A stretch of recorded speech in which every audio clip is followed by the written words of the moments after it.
Hello, everybody. Come with me as we get ready and get into financial astrology. We're going to talk about it. We're going to get ready and break this down. Okay. So let's get into financial astrology. I know it seems like such like people are just like it gets to be a lot. But let's be very clear. Life is a lot. Okay? Meaning every single time that you go and get up and you are contributing to someone else's plan, it's a lot. Okay? Let's talk about it. Let's just get right into it. The reason why I started pouring heavily into my astrology chart because I have reached like a level of depth in certain areas where I needed to finally turn around and kind of really look at all aspects of myself. So your astrology chart is like your fingerprint. It's like your you print in the universe. It's one of them. Looking at it, I began to really I wanted to understand more of what empty houses meant because the money making house for me that I have is empty. And as you see in previous videos on here, I'm just gonna go to my channel on my phone, so I can actually address what I put up, honey. Um, I discuss literally finance and astrology. Um, I talk about specifically Leo in the second house. Why? Here you go. And also it being empty, like nothing in it. So a lot of people know that empty houses mean that they still have that house in their zodiac chart. Empty houses also mean that you naturally understand or you naturally harmonize with that energy in that house. There's not a lot that you have to do at all.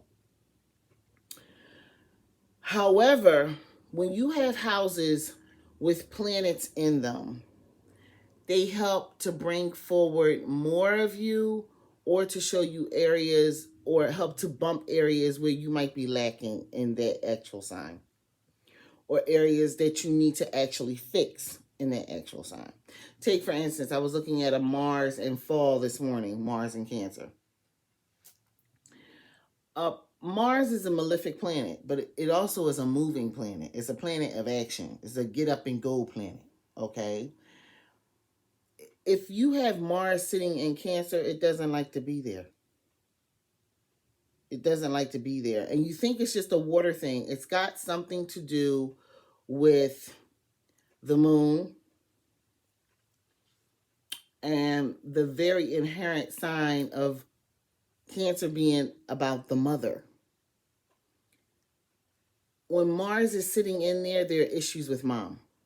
You got issues with mom. Now, you have issues with mom with so many other things throughout the planet. I mean, throughout the zodiac sign, right? With different placements. But this is one of them. Mars is a planet of action. You would think, oh, well, Cancer's ruled by the moon. It's always moving. But it's it's an emotional jump around type of thing, right? And moving very quickly.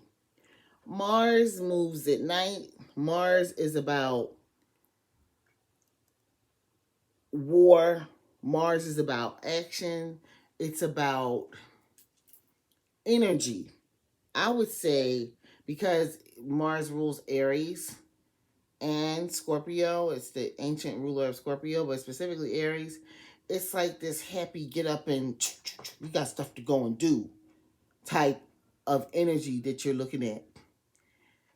Cancer's kind of like sit down, let's talk, let's work it out. And Mars is like, let me at him, let me at him. Cancer's like, chill out. So they're like really, it's an energy that's being battled and he doesn't get to run through it because that's his placement in your chart. Okay.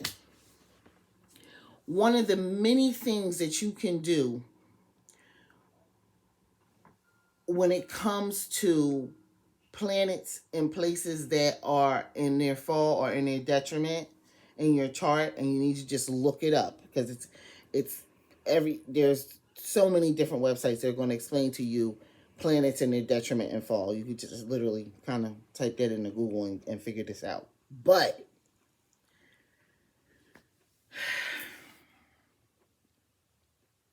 if you don't want to do anything, which is ultimately Mars is just kind of like stalled a little bit. It's almost like having water put on fire. It's the best way to explain it. It really is. Water put on fire. So it's being put out all the time. Every single time you think you got the impetus to move forward, you sitting down. You tired. I'm depressed. I don't feel like it. That type of energy. That's what Mars and Cancer can do. Okay. So, in order to remedy or remediate that situation, what you would do is look it up. There are a lot of different Vedic astrology and also just people who have done this type of work that are going to tell you what to do when it comes to it, and you try out and see what it is. The quickest way that I've been able to understand and tap into planetary energy and remediation is planetary hours and donations. It's one of the best ways to do it. So for me, I don't have Mars in detriment, so it's not something that I have to work on, but your day for Mars is going to be a Tuesday because that's Mars Day. Okay? In addition to that, the planetary hour, which you look up online, will explain to you that it begins whenever the sun comes up where you are. And then that is the first hour, and it happens a few times throughout the day.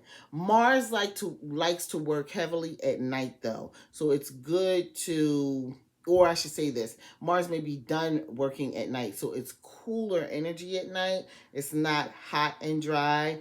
It's cool at that point because it's kind of cooling off from all of its energy, and then you can go ahead find the planetary hour from Mars at that moment and make a donation to something that has to do with Mars.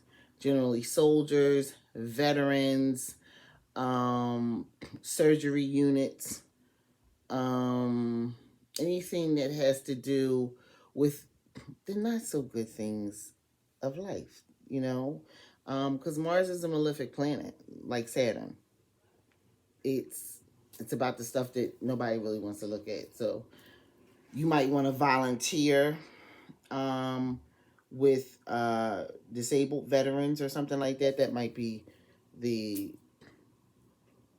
may be a little bit more palatable to people. Okay. For me, and my understanding of planets that are in detriment or fall, specifically when they're in fall, you are dealing with an energy that is out of this world. Okay, and you can't get past it, and you never understand why. You really don't. I promise you, it's sitting in your chart somewhere. You're a Scorpio moon, you know exactly what I'm talking about because you can't. The moon is the second most important planet that influences us here on this planet. Sun is first, moon is second, and I would say third behind that is most likely Mercury. It depends on how I feel because Venus might be a different thing. But Mercury moves super fast, just like the moon. You understand what I mean? They all have their trajectory. They have what they do. Okay, so if you have moon in Scorpio, your day to remediate that is on Moon Day or Monday. You want to do that because a lot of people like to set intentions on the new moon, the full moon, in between those two areas, release stuff after the full moon, do releasing of things that you might be holding on to. And I'm going to tell you right now, it won't have no effect on your life if you have a Scorpio moon. And they also say a Capricorn moon. Won't do nothing. If you work heavily with those planets, there are people who literally have shrines set up to planets in their homes. So they have a Saturn shrine, a Jupiter shrine, a Venus, a Mars, Pluto, Neptune, Uranus, Chiron, Lilith, Mercury, and so on. I don't know if I've named them all by now. And then there are also the asteroids. So this can get pretty deep. But it is incumbent upon you, if you are having issues with financial stability and consistency, to look at all of this. Now, I have an earlier video that talks about Saturn being a major component that you need to be looking at. And Saturn is extremely important. It really almost doesn't matter where Saturn is sitting. Wherever it is sitting, you need to be doing whatever you got to do there. Okay? So for me, it's about consistency for everyone, Saturn is. But for me, Saturn is sitting in Gemini. And so with Saturn in Gemini, I have to do my research. There is no way I can really even get up and just fly from the hip. If I'm doing that, I'm in an extremely spiritual space, and that's different. But when I'm doing things that are very practical and it makes sense on how I'm going to be doing it, research is like the name of the game. I have to do research. And I have been like that all of my life. I'm going to pull up a book. I'm going to ask some questions. I'm going to say, well, my mind is thinking this, and consistently on many different topics. That is Saturn. Being consistent in whatever it is that Saturn is showing you in your chart. You also have to consistently, a thing about Saturn and Gemini, you have to consistently believe in yourself. As part of that, researching can feed into an insecurity. And in order for it not to do that, you got to kind of be like, I've done enough research today. Okay, move on. But consistently understand that research is part of your process.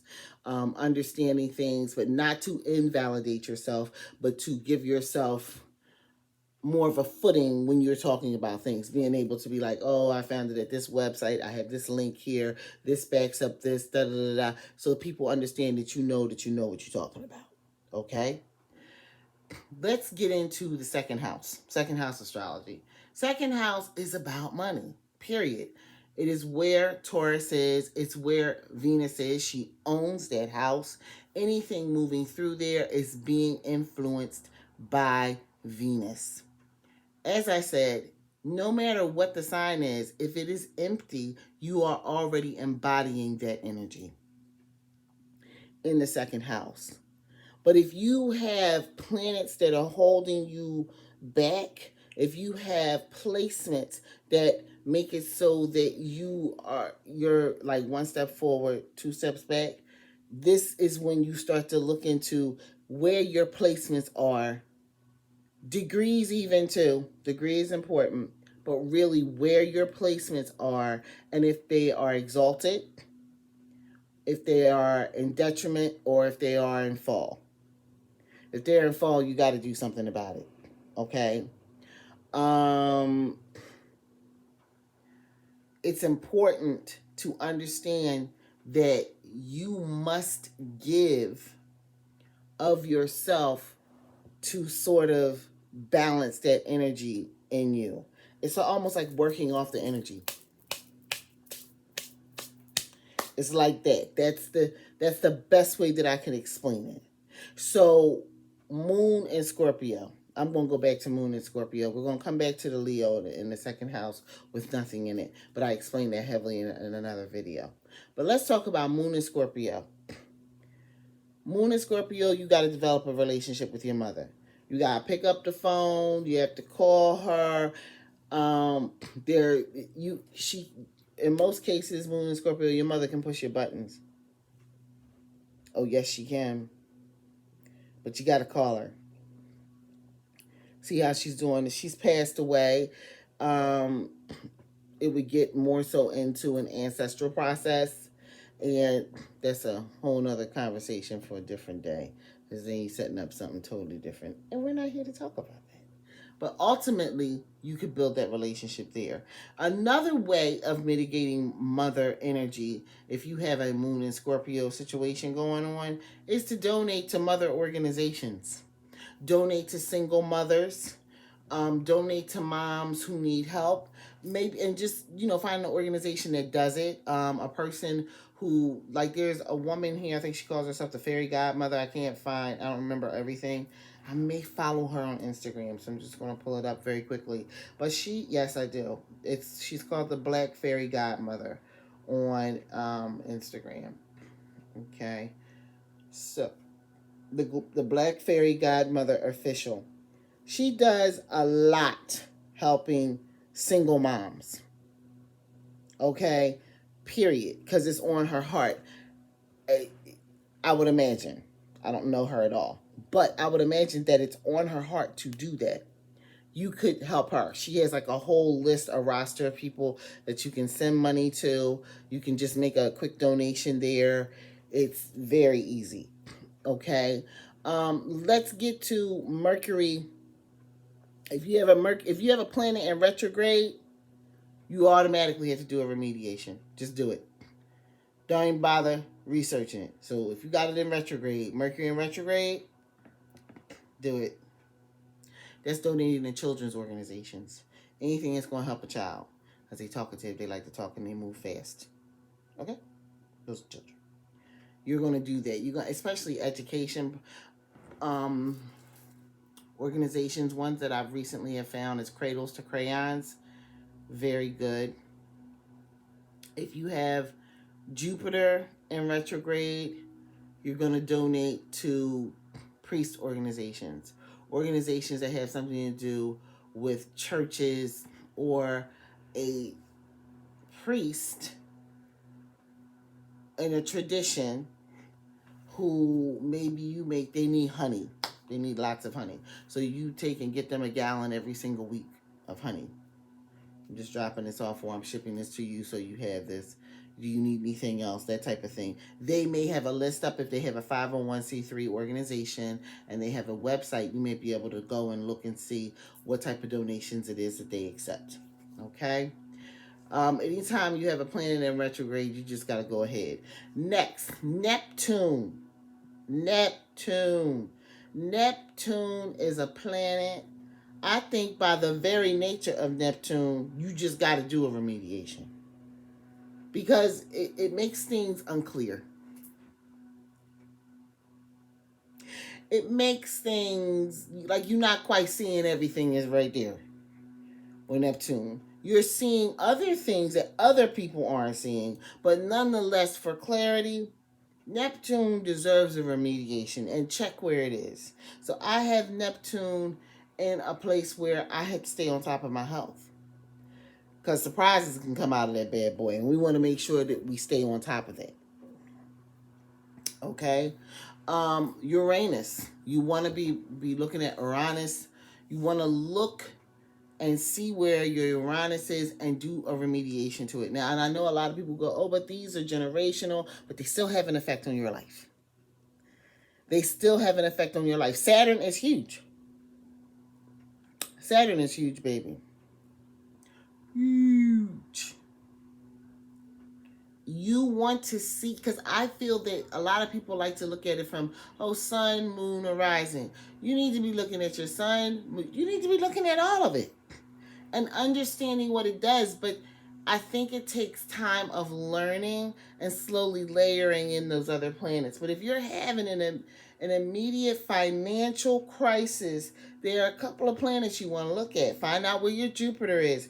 Find out where your part of fortune is. Yep.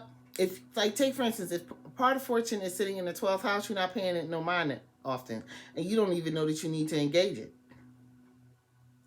because our 12th house is like our blind spot unless we turn and look right into it and start working with it. If you have Saturn sitting there, if you have Uranus sitting there, Uranus, man, that surprises. Out of the 12th house, woo. Go in there, look at that, and start a remediation immediately. I don't care if it's retrograde or not. Okay, just to keep it balanced and clear. My point is, remediation can easily happen through financial donations, and donations, monetary donations, should be nominal. So there are numbers generally associated with planets, but you can set up a number for yourself and just say, this is the amount that I have to give, and this is what you give every single week, or every single month you earmark a certain amount. I would say every single week, but I would make it very small, and then you do what you have to do. It makes life better.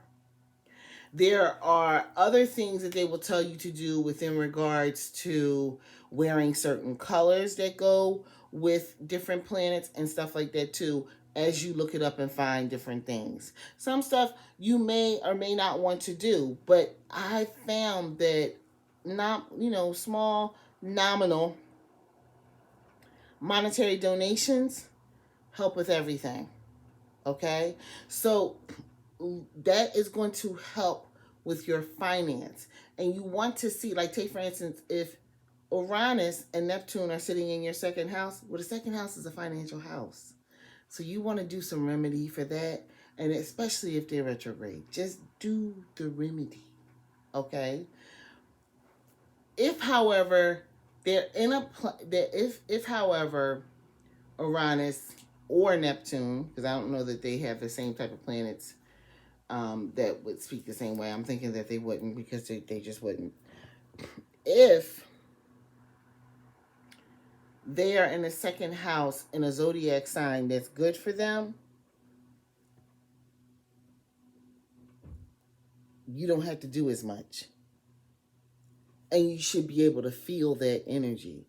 But if there's another planet off somewhere offsetting that good energy, you want to look at that and find out what it is. Now, this is something I have been looking at for people now for the past like 6 months to a year, because I've been noticing consistently. It actually is important. Okay.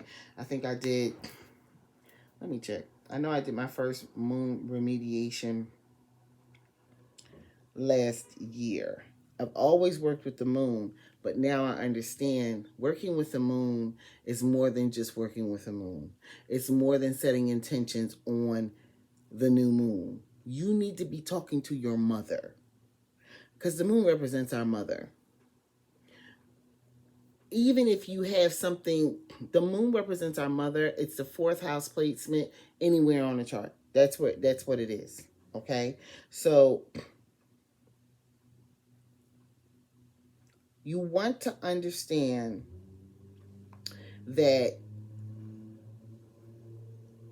doing this type of work, it's not it's going to look like, well, that didn't really do anything. But then you're going to notice things changing that week. You'll get more information that can help you. You will get a lead into something. I have seen, you'll get a call out of the blue, or some type of money just dropped on you. There's a lot of different ways that you can see this actually flowing forward in your life. And it's good to do all of your remediations every week. That's why you make it nominal. Okay? That's the main reason why you don't use that much when you decide to do that. Okay? It's a very important thing when it comes to understanding that you're not going to donate like $1,000 to one organization and Saturn is sitting in your second house. That's not going to work. Or your 8th house or your 12th house. That's just not going to work. Saturn's about consistency. 1, 2, left, right. It's about making consistent progress. Saturn is, like, in my opinion, probably the master of exercise. You know what I mean? You have to continue to do the exercise in order to get the benefit from the exercise. Okay? It's extremely important. you want to do it nominally because you are giving energy to a process that, for the most part, was most likely ignored and is being ignored by most people. Seriously. Mars is a different type of planet. It the things that you or the organizations that you would donate to, I think, like I said, disabled veterans, and you can also volunteer. You can do charitable work in lieu of money. So if you want to sign yourself up as a volunteer, if that's the only thing that's in your chart that's causing an issue, which would be Mars, you might want to do that. You might want to give nominally and also volunteer to work. Get some sweat in the game. Elbow grease. Make it work. The point is to look into your chart and begin to bend around and see what's going on. When we're looking at an empty second house, you naturally have the ability to earn in that second house. But you need to be applying what the skills and the characteristics that go along with whatever zodiac sign owns your second house on your chart. And then understand that it's being bumped by the natural owner, which is Taurus and Venus in that house. Okay? And then check and see where your Venus is. If your Venus is exalted, you got Venus exalted, honey. That's a good thing. If your Venus is not exalted, you want to do work to exalt Venus. Yes, you do. So let me see. This was August of 2022. I started doing remediations for the moon. Okay. Um, it was a beautiful service that I set up to start the entire process. An altar, literally, but I just set it up and did everything and left it out overnight and then proceeded to do other things. The best thing, I'm telling you, it's your mom. Got to talk to your mom. If you have a Scorpio moon or a Capricorn moon, for remediation, talk to your mother. Straight up. Talk to your mom. If you cannot talk to your mother because she has passed on, it might be good to set up something in your home for her that would be considered an ancestor shrine just to honor her. Period. And it'll be a good thing for you. Okay? So we're doing these things so that we can bring balance to our lives financially. Some people go, well, why does it matter if I talk to my mom? Because we all want the blessings of our mothers. Mothers hold within their hands, their little pinky finger, the ability to bless their children or curse them. And it's not something where they're necessarily going, I curse my child. They just are angry with you all the time. And if your mother is a person that is all want to be angry with you no matter what, and the conversation is not going to bring anything good, then what you do is donate to organizations and wish your mom goodwill. Send her flowers every now and then, or send her a gift. Just being nice, maybe not talking to her because you don't want to, start an argument or have her insult you in a way that could really hurt your feelings. I am in no way recommending that people put themselves around people that trigger them. If you're triggered by your mom, don't pick up the phone. No, don't do that. A scarf, send her a scarf or a card, or call her for Mother's Day, take her out for Mother's Day. Depends on what you want to do. If you don't want to take her out, if you don't want to call her for Mother's Day, then the best thing would be to, like I said, send a card, send a nice text message. It may not be what she wants, but you have to make inroads where you can. You have to make progress where you can. Okay? And the same thing applies to the other planets. It's not your mother, though. Saturn is more like the father, that's about consistent, stay on it type of energy. Also, reaching out to your dad would be a good thing. But if you cannot reach out to your father, once again, if he has passed, the same type of situation there where you would set something up. If he is a person that's going to trigger you, it's good to help with father-like organizations. A nominal donation, but also being consistent about the work that you do. finding out what your remediation would be is an extremely important thing. It's going to help to balance your life. Okay, I'm not certain if there are remediations for asteroids, but I do for certain know that it's good to look at the asteroids. And there are a lot of them that pertain to money, not just the part of fortune. Okay, so I'll be back with another video that discusses that too. Hope everybody is having a good holiday season. We're coming towards the end of the year. Let's kick it off with knowing this information here can help to bring a remedy of balance to your life where in areas where you're imbalanced and don't know it. Okay? Have a great day. Peace.